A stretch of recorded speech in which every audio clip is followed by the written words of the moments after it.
Hello everyone, and welcome to the inaugural showing of the Two Slug Nuts. I'm Clint. I'm Max. And this show is going to be providing you up-to-date motorsports information and general opinions and topics of the automotive world. Alright, well, we'll kick it off with the last weekend's Daytona road course race, the O'Reilly Auto Parts 253. And your winner was Christopher Bell in the number 20 Reims Toyota. And Joey Logano in second, Denny Hamlin third, Kurt Busch fourth, Brad Keselowski fifth, Kevin Harvick sixth, A.J. Allmendinger seventh, Michael McDowell eighth, Ryan Preece ninth, and Alex Bowman 10th. And here's Max with the Daytona race recap. Okay, well, first of all, first half race, Chase was the dominant car. Well, bad, pit stops all day, kept the field close. Chase, he cruised to stage one win. Hamlin, because of pit stops, got the lead from Elliott, won stage two, then of course, at the end, Joey's brakes burned up, basically, and Chris Bell, he was about the second, third fastest car all day. He kept the car clean and saved his brakes for the most part. And when Joey's went out, he pounced and, drove away, won a race. Yeah, Max. Well, that's pretty much what happened. That's what I saw. What do you think about old Kurt Busch cutting right through the grass, beginning of stage three? I was just thinking he was trying to find the fastest way through the kink, but instead he went backwards. Well, I guess it worked out going backwards because it didn't tear the splitter off the car. Unlike his brother Kyle on lap one when he just clipped the edge of the grass and destroyed the whole front end. And then, of course, then Kurt Busch rebounded all the way up to finish in the top five. Yeah. And with pretty much, it looked like a pretty clean car besides the grass stains on the front end. Yeah, I mean, even like, with Joy and, Elliott, they had the mishap, trying to get in the lane. The Joy basically bumped Chase off the track, and he went through all that grass, and they said the only problem he had in his car was just a grass stuck on the grill, and he was in a caution. So all he did was get it back at the bumper car in front of him, and the grass came off. Well, yeah, like you said, Chase had the best car pretty much all day.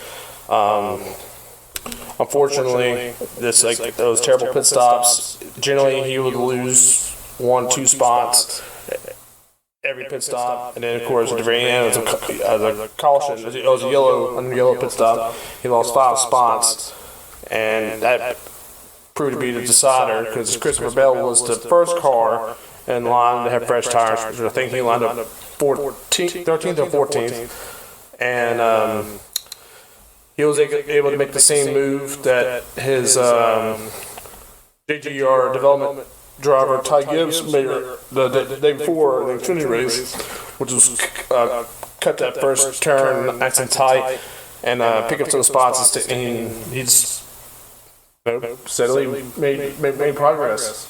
Then, like I said, the last 3 laps, he cut off 5 seconds of Joe John's lead. Yeah, well, by then, Joey's brakes were fading and his tires were shot, so Joey was basically just trying to get it to the finish line. But he just ran out of time, and Bell's car was so much better. He still had his tires, still had his brakes, so he was catching half a second to a second a lap. I mean, if the race was 2 laps shorter, Joey would have won it. But Bell saved his car to win the counter. Well, Joey said he knew that Christopher Bell had fresh tires, so Joey said he pushed to try to get the biggest gap possible to hopefully hold off at the end, and I guess it just wasn't enough. But I mean, that wasn't the only exciting part of the race. Like we had, I thought at one point, Kyle Larson was probably sitting in the catbird seat. He was making good progress in the field in the last stage. And then he made a dive bomb attempt on Kurt Busch, and well, he got that thing all wrong, didn't he? Yeah, I guess a good thing tires there. If not, they would tore the car even worse than it was. Yeah, he kept going. I mean, he just dive bomb turn 6 and is too hot. And I mean, luckily Kurt checked up and just let him slide right through there. And then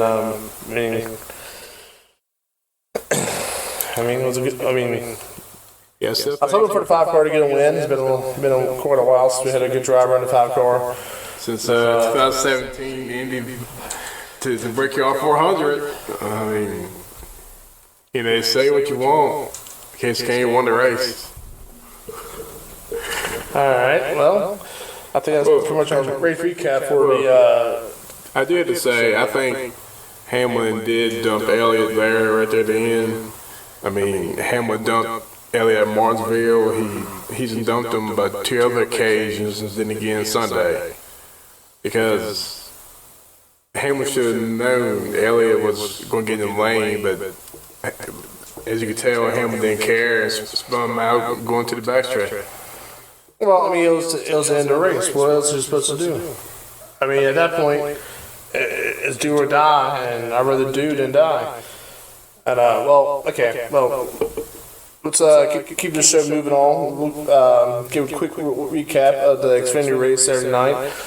It was another JGR win. Toyota swept this whole weekend.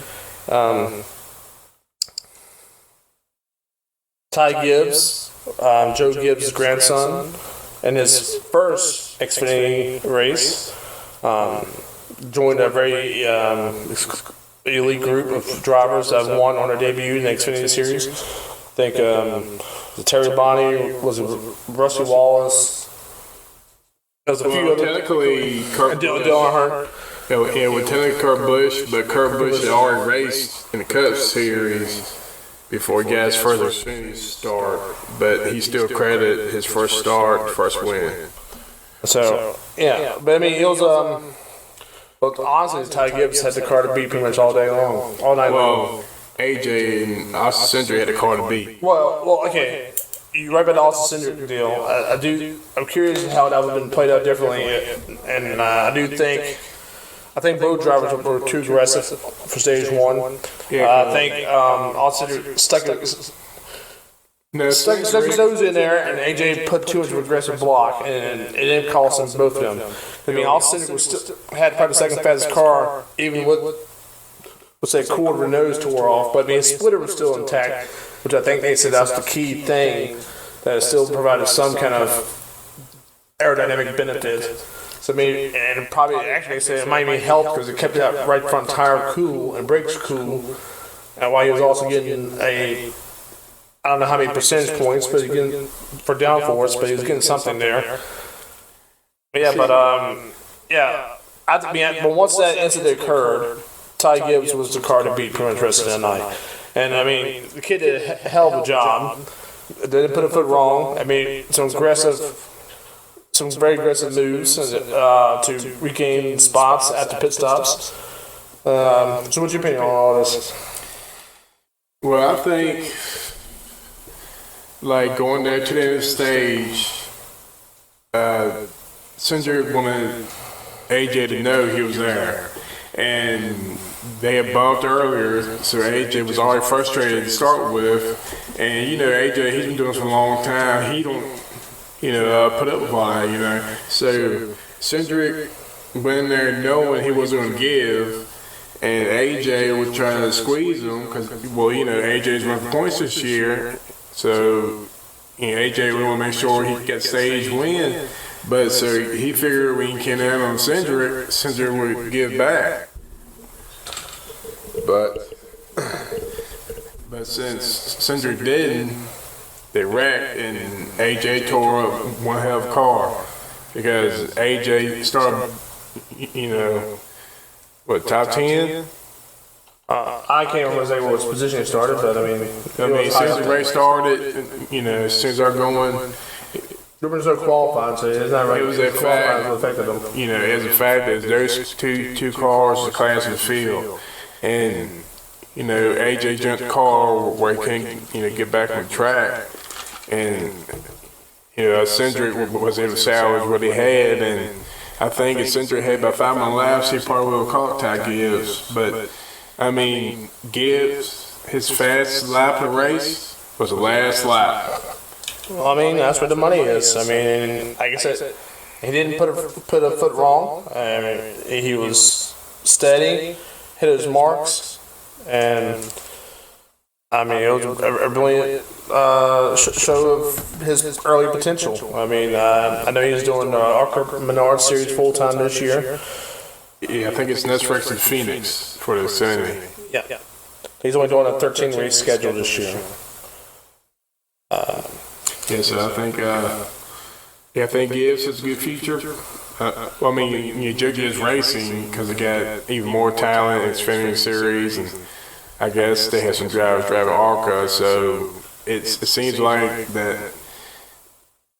I guess Gibbs' team can be bigger, but then maybe a 2311 might be adding his cars because Gibbs has talent coming up, but they don't have anywhere to put them.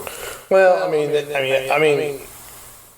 Truex and you guys, Denny Hamlin are actually getting a little bit older, and I guess they'll be the ones that will be. I won't say in no time soon necessarily, but I'd say the next few years you might hear some rumors of retirement for those two drivers. I mean, Kyle Busch is only like 35 years old, so he has at least a decade of driving if he wants to, and. Yeah, like you said, with Denny Hamlin's new race team, 2311, we used to have, and as Denny Hamlin said, it will potentially like to expand to make their multi-car team. And so, I mean, if somehow Ty Gibbs progresses rapidly, they can, and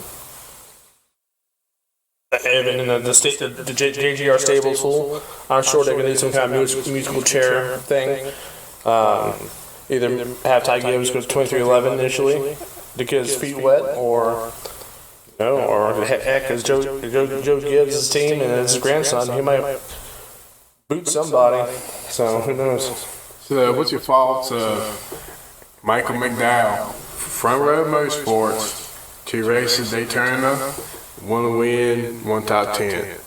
Well, okay, the Super Speedway, the Daytona 500. That's a crapshoot anyway, and he has the Ford Yates, Roush Yates power, which I think that the major benefit they have, while they do so well pushing, they have a very minimal cooling requirement compared to the Toyotas and the Chevrolet. Which actually I think the Chevrolets have the worst one. That's why they're fast by themselves, but they're slow. They're not slow per se, but they're not as raceable as the Toyotas and Fords. And the Fords are best pushers. Well, I mean, he runs top 5, top 10 every super speedway. Yeah, well, like I said, I think Bob Jenkins.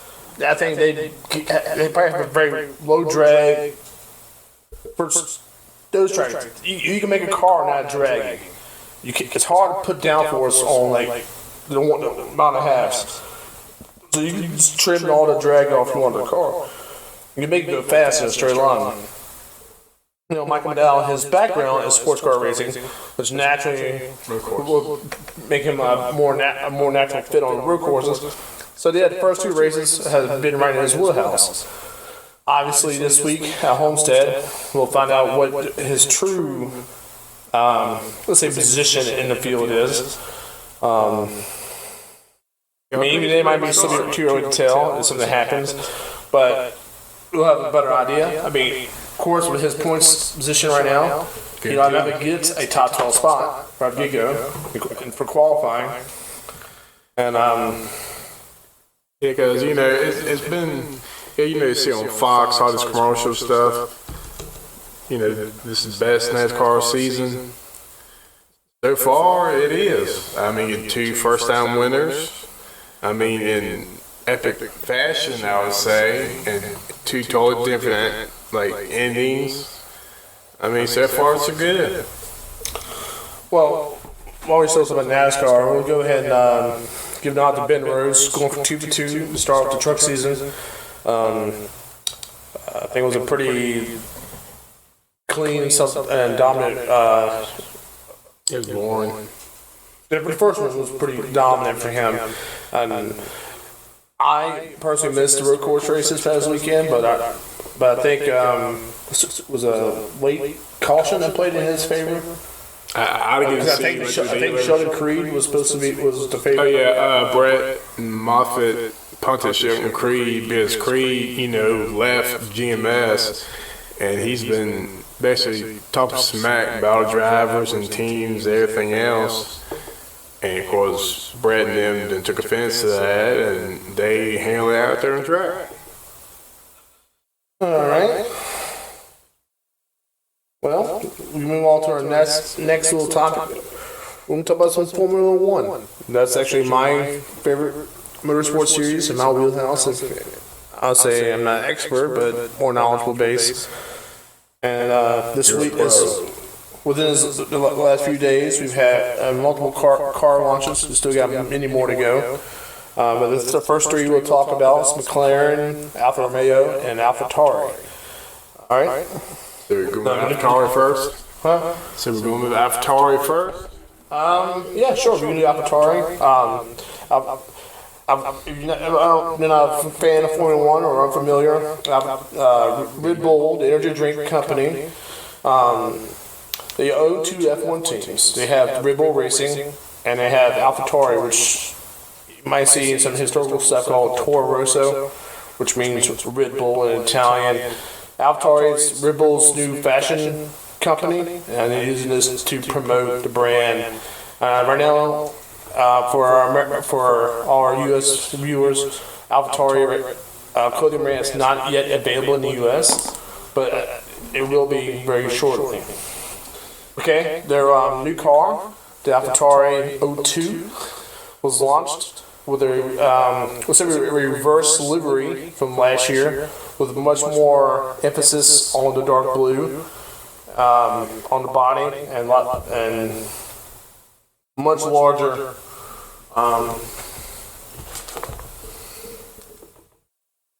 and much larger Honda logos. But I think that's a twofold reason for that. The drivers this year is Pierre Gasly, and they have a rookie driver named Yuki. Yuki. Yeah. Yeah, let's just make the easy man. We just call him Yuki. Yeah, I don't want to butcher his last name, so I don't just call him Yuki. Okay. Well, the deal about this year's F1 cars, they're actually using the same chassis as were last year. These are rules put in place because of the COVID-19 pandemic to help save the teams lots of money. Because most of the time, these teams, they would literally build a car for a year and it's scrapped it, and then start scratch, bring it from scratch every year. But to take the money, and what defines a chassis in F1 is the nose structure, the cockpit, and the engine mounting points. Now, all the body work and stuff that's not considered chassis, it's body work. And of course, those have been updated. And also, one thing they're doing this year, certain items, they're going to, for development, try to save some money, they're using a token system, okay? So each team was given 2 tokens to completely redesign a section of their chassis, okay?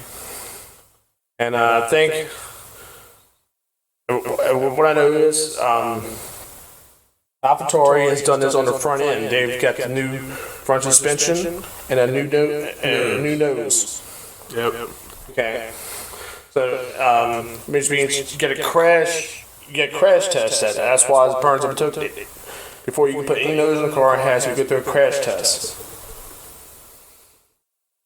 Yeah, okay. And this year's nose, okay, previous editions of these cars, a lot of them had this thumb appendage kind of sticking out on the front of the nose. This has been much more reduced in this year's. I think they're still going with a hybrid front wing setup trying to help with the outwash, but also still trying to channel air inboard towards the barge boards.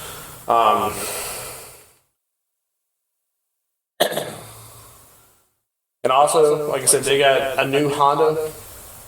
You got a new Honda power unit. Honda is pulling out of F1 this year. They've, if you haven't seen or heard the news, Honda has sold the IP and all. Actually, I think the warehouse, the engine building shop also to Red Bull, and Red Bull has announced that starting in 2022, Red Bull will now be producing its own power unit. And like I said, F1.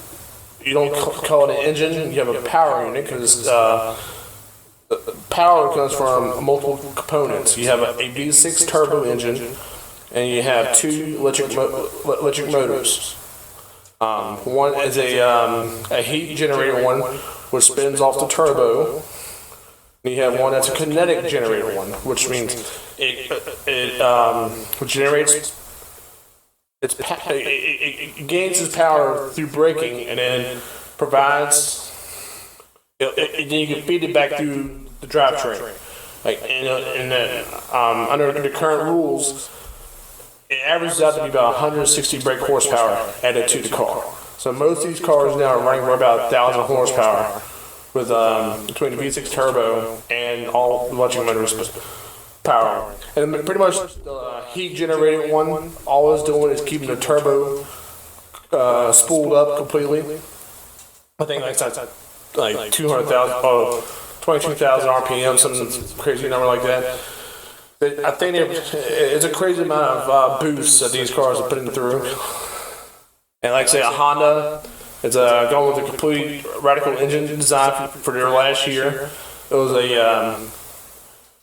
a long-term project, design that they were planning on introducing later on, but since the parent company decided to pull the plug, they brought this project forward and sold, like I said, IP to Red Bull, and to Red Bull's will be named a Red Bull Powertrain starting next year, which I think is a shame because I thought it'd be a perfect opportunity to call it Red Bull Energy, since they are an energy drink company, but that's my opinion. So, Max, what do you think about the car? Well, I'm not, like I said, as familiar as F1s you are about the cars and everything like that, but does it look good? Oh yeah, it looks good, and you said they're doing these cost saving aspects and stuff like that, which seems like they're implementing stuff. NASCAR has already started because they're using the same bodies. They use the engines more than one time now. See, NASCAR has copied the engine rule from F1. F1 has always had a rule. You only allow 3 engines per year. When NASCAR has it, you only allow 13 engines per year.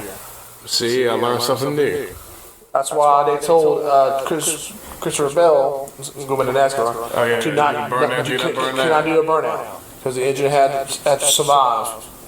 But no, from what all the pictures I've seen from last year's car, this year's car looks better, it looks sleeker, it looks leaner, but the nose is much more narrow this year. Yes. And that's obviously for less drag, and they can channel more air inwards towards the side pods and the barge board areas. And also with the new Honda power unit, looks like the cooling solutions they came up with, the rear end of the car is packaged much more tightly. And obviously, I'm not sure how much information is shared because it's not.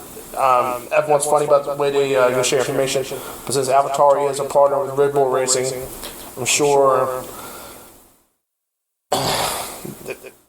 because each team has to make their own radiators, even though they buy engines from another like Haas buys Ferrari engines, and Ferrari knows how much how cool they need to run the engine for maximum amount of power and reliability throughout a race.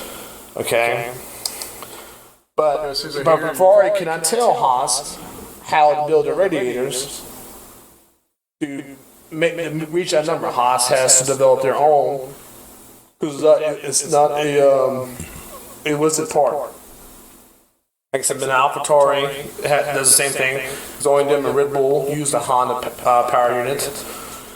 So, but from the initial photos, it looks like they got a much more tighter package, and so that's bring a much better aero benefit.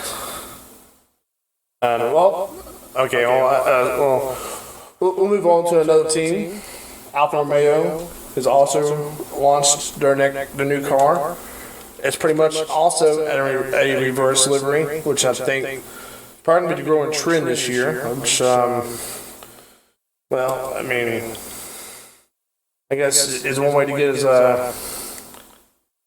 a new look on all. A new look with the same dress, I guess that's the way to explain it. But they have also decided to spend their 2 tokens on the front end of the car. They have gone with a brand new nose and a revised front suspension system. The McLaren introduced a new nose last year, and they're let's see here.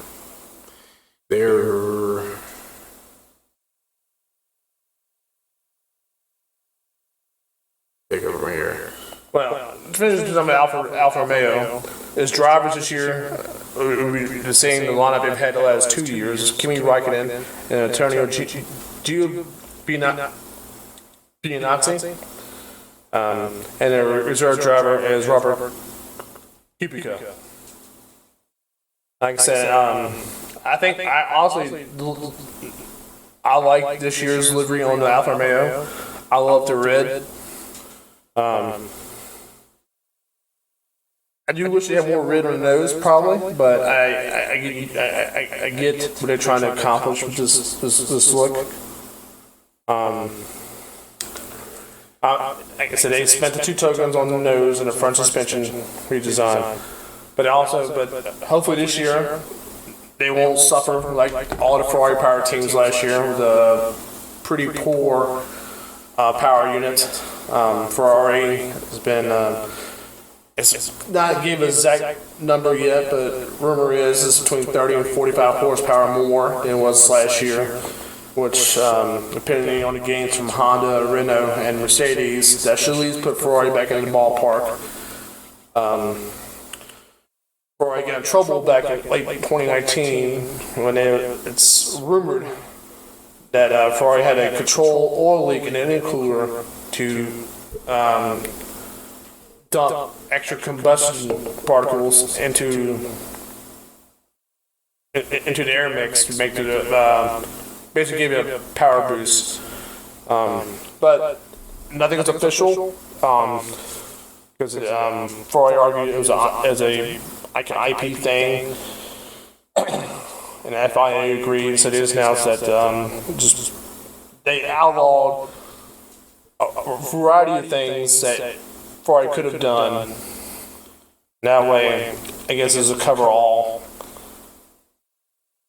I mean, these engines are pretty incredible, people. I mean, they're nearly 50% thermal efficiency, which means they get almost 50% when gasoline explodes. Almost 50% of that actually is turned to physical power, not lost in the heat.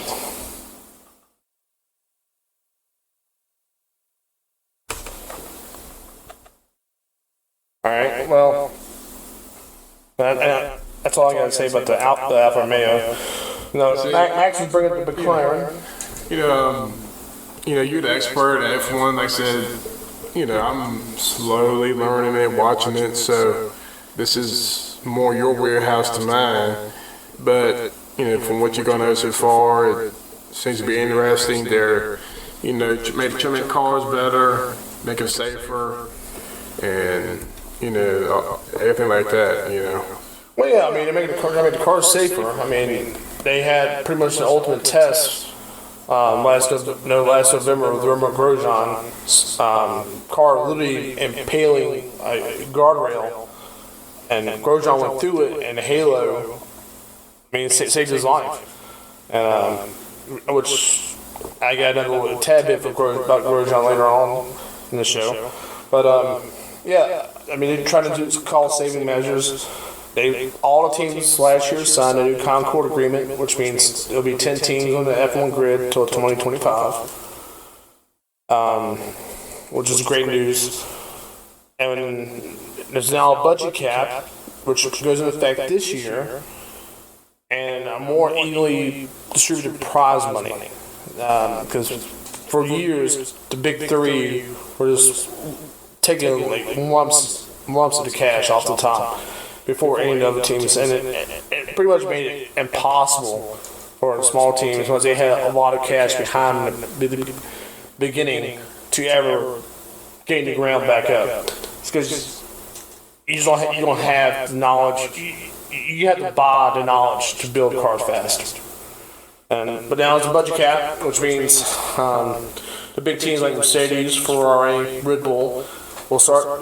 They're going to cut their staffs down. I mean, so a lot of these very smart engineers, like high sought after, they're going to become available. So these smaller teams can pick up these guys and boost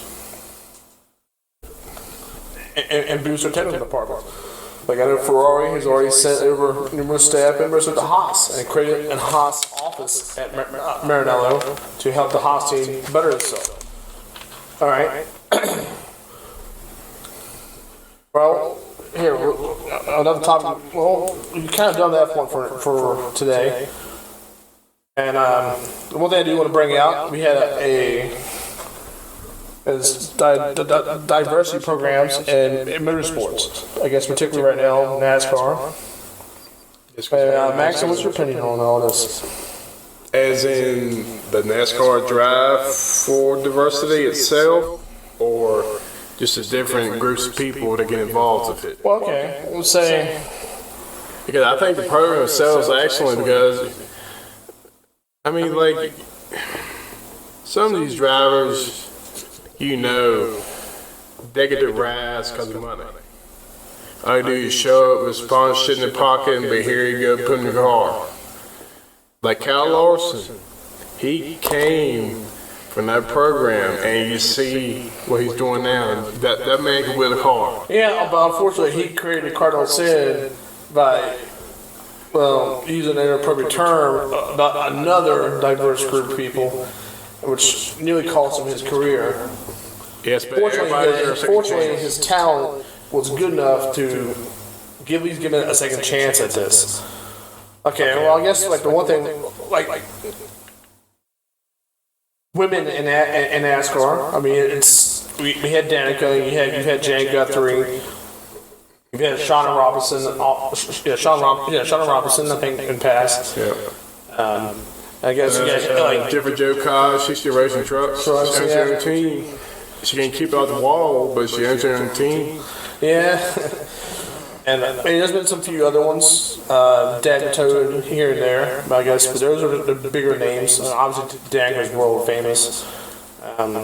See, well, you know, I mean, her appeal funded her car for about 5 years until, I mean, her results never improved. So eventually,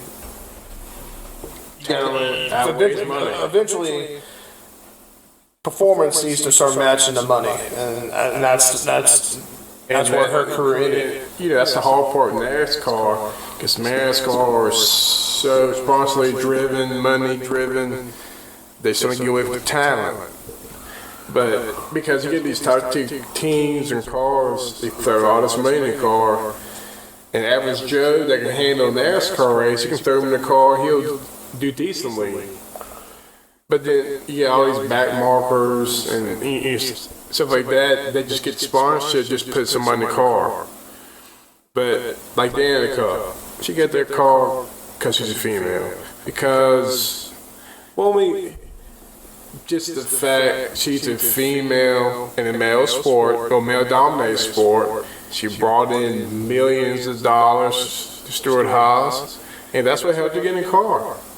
I mean, she drove in the car. And she, you know, came over. She didn't do all that well in Xfinity, but GoDaddy was a sponsor. GoDaddy won her. Well, GoDaddy sponsored her in the Xfinity series, and then when she went to Cup,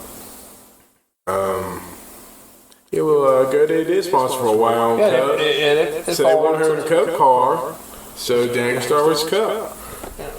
Well, like another thing, like we got 2 young females, or well, actually no, 3 or 4, but we got probably Haley Deegan's probably the next closest. I'll probably make it to the Cup Series. Now she does.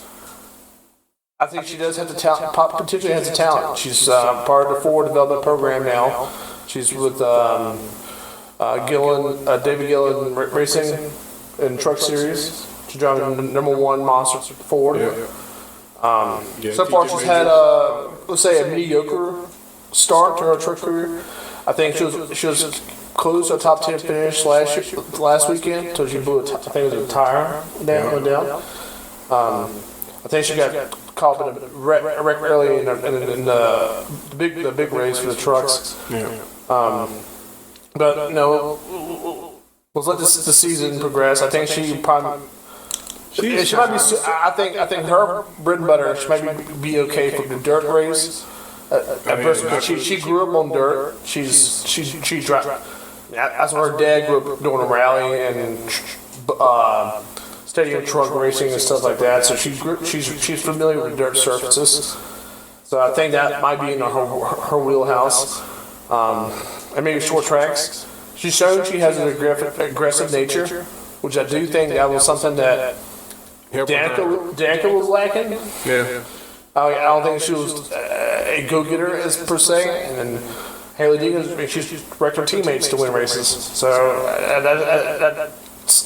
for me, I like that. I mean, she's going to do whatever it takes to win. If she's in position to win, she's going for that win. That's right. And also this weekend, or this last 2 weeks, we had the first Arab American female to compete in the NASCAR National Series. Tony Brenninger. I'm not sure how you say her last name. Because it brings in a whole new demographic with fans. Yeah. Apparently, she also will compete in some truck races this season. Just say drive for Young Motorsports. So we driving an O2 truck, I would think. Yeah, probably so. They probably. But it's good. Where the racer sponsors pick up the tab for. I mean, it's good, have the women in sport. It's male-driven sport. I don't really care the gender per se. No. Honestly, my opinion is, can they win? Are they good enough to win? I don't care what's hanging between their legs. If they can win, then for me that's the qualification alone. See, if you should be in a quality ride. See, that's what it boils down to, because, like I said, male and female drivers, some get the rides because of money, sponsorship. But when I say it, you be in the truck, you be in the car, you need to go win. Well, I don't care if somebody's throwing money behind them. That for me, that's not the issue. I'll throw money behind a winning horse every day, but I guess my issue is taking up quality. Let's say cars.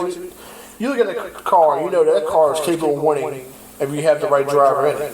And sometimes I feel like some of these teams, which I understand is a business, they got to earn enough money to keep themselves afloat. Sometimes you got to take. Sometimes you got to race a donkey to let your horses race. Mm-hmm. I get that, okay, but hopefully she will develop. She will develop and provide results that will earn her, let's say, a proper promotion. And like I said, I'm all for it, and I have no differ either way about how. Hopefully she can keep the car clean this year and get some experience, and hopefully no season two, she'll get more acclimated. I would assume if she does well at ARCA this year, she'll probably move full-time trucks next year. So she's kind of, she's running full ARCA this year, part-time truck. So she's getting her feet wet in a car and a truck. So hopefully she learns that this year. We should take that next step and keep on getting better. Well, yeah, I mean, that's the key to it all. All right. Well, folks, I think this is about time for us to end the show for today. Our goal is to have a show posted every Friday or Saturday with previous week recaps of motorsports events and races and other information. Oh, one random thing I was just about Romain Grosjean. He did test the IndyCar this past weekend for Rick Rare Racing. It was the slowest car, but hey, it was his first time driving his car at Barber Motorsports Park. So I have high hopes for Romain. I was a big fan of his. He bit the bullet to join Haas when Haas initially came to F1. I mean, especially with how the previous new teams have been absolute failures. He decided to take the chance, and I think it proved his worth as a driver. But anyway, happy that he's back racing after the horrible incident he had in the last year. Yep. And so, folks, like I said, I think this will be all for today. Like I said, and we'll see y'all next week. This is Clint. This is Max.